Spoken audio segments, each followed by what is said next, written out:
U.S. Farm Report on the road from the World Dairy Expo is brought to you by M-Power Dairy from Merck Animal Health.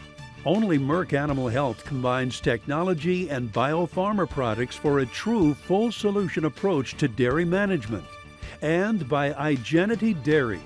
The road to healthier, more productive cattle lies ahead with Igenity genomic testing. Are you ready to begin your journey toward genetic improvement? And by Born of the Bond from Zoetis. Watch Season 1 and Season 2 of the Born of the Bond series now at bornofthebond.com. Welcome back to U.S. Farm Report. This week in our marketing discussion from right here at World Dairy Expo in Madison, Wisconsin, a great panel lined up today. We have Dan Bossy, we have Mike North, and then we also have Ken McCarty to talk about these markets, talk about beef on dairy. But Dan, I'll start with you because you have been really talking about this protein craze for a couple years now and the impact that that's going to have on all livestock sectors. And we are seeing that protein craze hitting the market, but why are milk prices now lower than they were a year ago? Well, they're lower because we have more cows and productivity per cow is rising. So it gives us more volume and we haven't had the butterfat market that we needed and the butter has kind of dropped. And so putting it all together, when the dairy farmer sees a profit, he expands his herds. It's a cycle that we've seen many times. And unfortunately, that's where we're at. So we're making money on the wet bull calves that are coming out. It's much harder to make it on the milk unless you're sizable and trying to, look at margins through a larger herd. Yeah, we're going to talk about that with Ken. But Mike, I mean, when you look right now at the demand picture, from all signs that I've heard, dairy demand has been pretty good. You look at export demand, you look at all of that. But when you break down domestic demand, is it as strong as it was a year ago? It's basically flat. And we've penciled in over time a growth rate of about 1.5%. We're not there. Consumers are not going to restaurants like they have. Foot traffic has been a little bit sour. And a lot of these different restaurant chains have had to come to the market with another value proposition to try to bring people into their restaurants. And if you don't have a discount proposition, they probably aren't coming. And that has been the real problem for the demand story. Exports have been record. And without them, we'd be in a really bad spot. Well, thank goodness for exports and thank goodness for beef on dairy. And Dan mentioned that. But Ken, from your standpoint as a producer, how has beef on dairy been a game changer for you guys? Give us the numbers. Yeah, my brothers and I talk about this often. We remember the days when we were trying to sell Holstein bull calves 2 for $5 and you couldn't get rid of her. And today, we're trying to wrap our heads around the fact that we're in the cow-calf business. And, bull calf sales went from something that you basically ignored in your budget to something that really today accounts for, depending on the month and the market, somewhere around 50% of our overall revenue.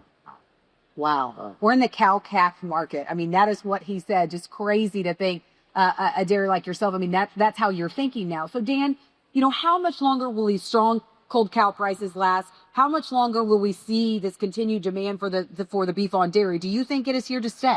Well, I think it's here to stay. I don't think we can get enough mama beef cows to come forward, but at least it's 2 or 3 years. So as far as I want to venture into commodity business, we are going to have very strong beef on dairy calf prices or, wherever you want to put it. So I'm not saying they're going to stay at $1,400 time, but I do believe that they're somewhere north of $700 to $800, which is still a lot of money for the dairy operation.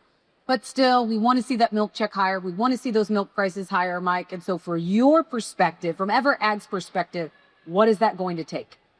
Well, ultimately, it takes getting domestic demand firing on all cylinders again, because exports are there. We've built capacity to make product available to the world and to our domestic supply chain.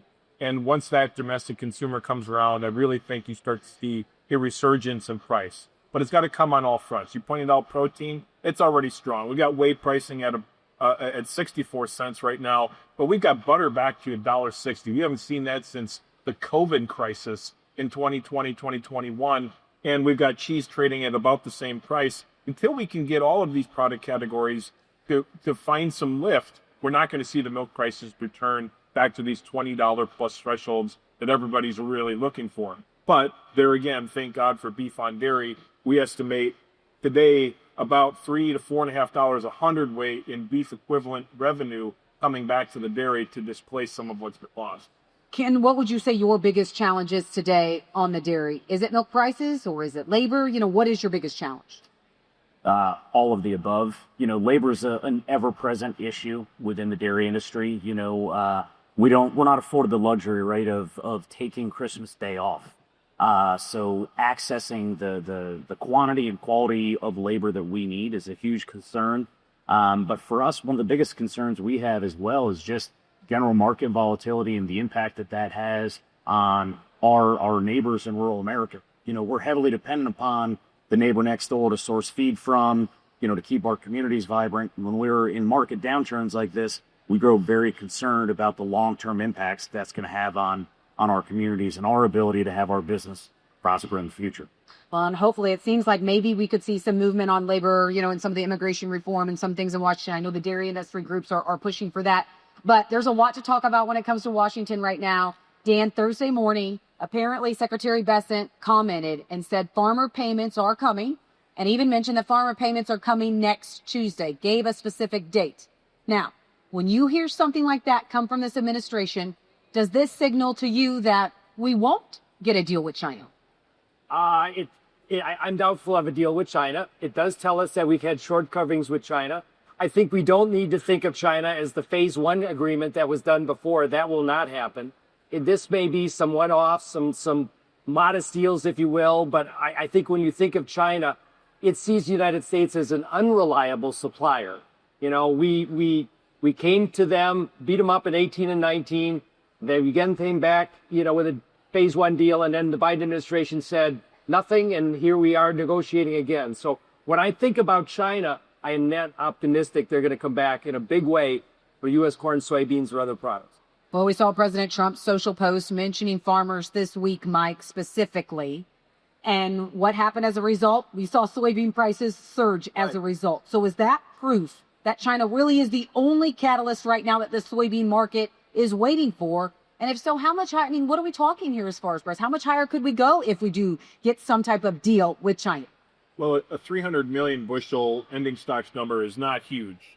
And so if we can get any sort of return back to the export conversation, it has a couple of dollars a bushel in store for us if we can fire that back up. Just the sheer emotion around the story would fire the market up relatively quickly against that size of a balance sheet. But when half of your balance sheet from a demand perspective is pointed at exports and they're not there, you get the market that we have today. And that ultimately is going to run right up against a South American crop that's going into the ground early and going in quickly and ultimately will be there to compete with us. Well, when we talk about feed prices, we talk about corn prices, soybean prices, the grain stocks report this week. We know that the September grain stocks report, Dan, can typically produce some surprises. This time, apparently, it was bearish surprises. So why did the market react so negatively to that report earlier this week?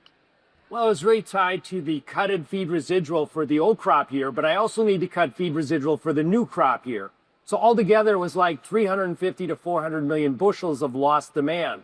Now, again, this is a residual category that we're talking about, but still I end up with 2.3 to 2.5 billion bushels of corn stalks. We can't keep finding acres. We can't keep finding corn. If I go back to the August crop report, include September, we have found 650 million bushels from acres, another 200 million bushels from stocks. That gives me a cushion on yield of about 10 bushels an acre. That, is the problem for the corn market longer term.